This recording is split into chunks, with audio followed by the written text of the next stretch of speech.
This is a statement on meeting of Azimio Summit that was held today, March the 5th, 2024. We have had a meeting of the summit, which is Azimio la Umoja, One Kenya Coalition Party's top decision-making organ. The purpose of the meeting was, one, to take a bird's eye view of the nation with regard to issues that we have been outspoken on, namely the high cost of living, inclusivity in appointments to public service, the taxation regime, and the general health of the economy. Two, get a briefing on the status and progress of the NADCO report. Three, get a briefing on the progress and status of Azimio leader, Right Honorable Raila Odinga's bid for the chairmanship of the African Union Commission. On the state of the economy, the summit maintains that the view that the tax burden being borne by Kenyans is unreasonable and unsustainable. The Kenya Kwanza regime is failing the test of being caring and compassionate. Paying taxes should never be a punishment, but a patriotic duty. Under the KK regime, taxation is a punishment that is hurting the entire economy. We remain opposed to the 16% tax on petroleum products. We remain opposed to the housing tax and its colonial undertones that make it look like the infamous hut tax of the colonial era.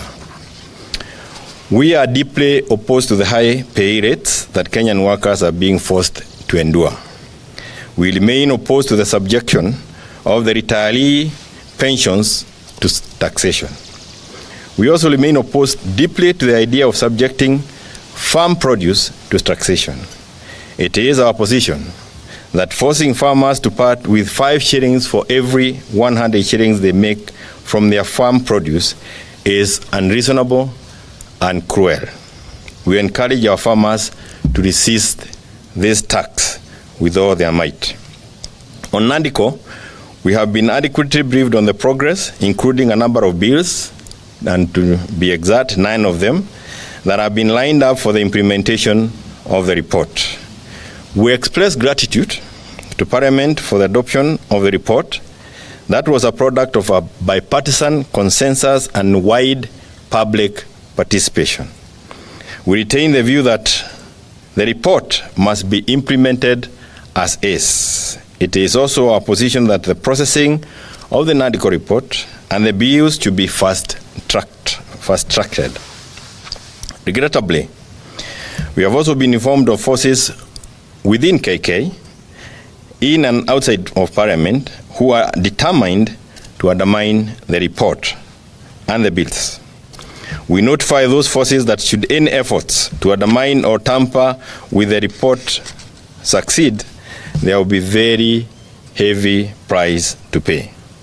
In this regard, we call on Honorable William Ruto to rein on the speakers of the 2 houses of Parliament and a number of members of the National Executive who are hell-bent on derailing the NADCO report and the bills.